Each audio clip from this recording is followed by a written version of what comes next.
वेदसार शिवस्तोत्रम् पशूनां पतिं पापनाशं परेशं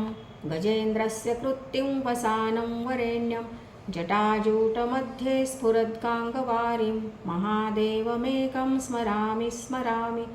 महेशं सुरेशं सुरारार्तिनाशं विभुं विश्वनाथं विभूत्यङ्गभूषं विरूपाक्षमिन्द्वर्कवह्निं त्रिनेत्रं सदानन्दमीडे प्रभुं पञ्चवक्त्रं गिरीशं गणेशं गले नीलवर्णं गवेन्द्राधिरूढं गुणातीतरूपं भवं भास्वरं भस्मनाभूषिताङ्गं भवानीकलत्रं भजे पञ्चवक्त्रं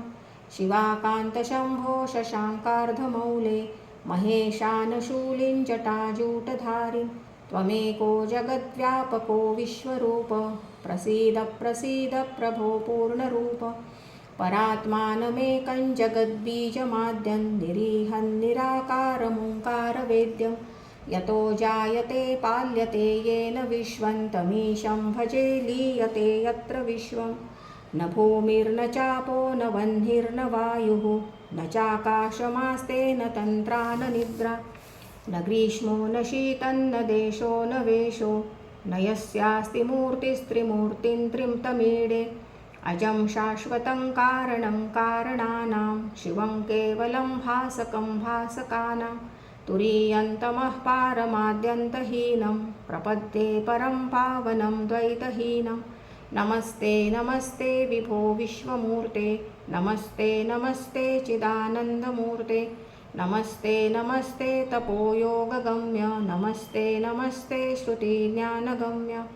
प्रभो शूलपाणे विभो विश्वनाथ महादेव शम्भो महेश त्रिनेत्र शिवाकान्तशान्त स्मरारे पुरारे त्वदन्यो वरेण्यो न मान्यो न गण्यः शम्भो महेश करुणामय शूलपाणे गौरीपते पशुपते पशुपाशनाशिं काशीपते करुणया जगदेतदेकः त्वं हंसि पासि विदधासि महेश्वरोऽसि त्वत्तो जगद्भवति देव भवस्मरारे त्वय्येव तिष्ठति जगन्मृडविश्वनाथ तय्येव गच्छति लयं जगदेतदीश लिङ्गात्मकं हरचराचरविश्वरूपिन् इति श्रीमच्छङ्कराचार्यविरचितो